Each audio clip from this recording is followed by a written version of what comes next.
සෞඛ්‍ය හා ජනමාධ්‍ය අමාත්‍යාංශයේ යටතේ ක්‍රියාත්මක වන රාජ්‍ය සංස්ථාවක් වශයෙන් ශ්‍රී ලංකා ආයුර්වේද සංස්ථාව සැලකෙනවා. ශ්‍රී ලංකා ආයුර්වේද සංස්ථාව තමයි ශ්‍රී ලංකා ආයුර්වේද ක්ෂේත්‍රයේ ඖෂධ නිෂ්පාදනයේ ප්‍රමිතිගත ඖෂධ නිෂ්පාදනයේ පුරෝගාමියා වශයෙන් කටයුතු කරන්නේ.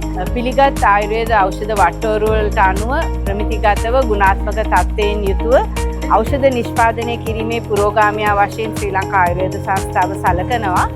අපි ශ්‍රී ලංකාව පුරා විහිදී තියෙන ආයුර්වේද රෝහල් ජාලයේත් ඒක මධ්‍යම රජයේ යටතේත් පළාත් සභා යටතේත් පළාත් පාලන යටතේත් ක්‍රියාත්මක වන සියලුම රෝහල් මධ්‍යම බේත් ශාලා සඳහා අවශ්‍ය ඖෂධ නිෂ්පාදනය සිදු කරන්නේ අපි අතින්.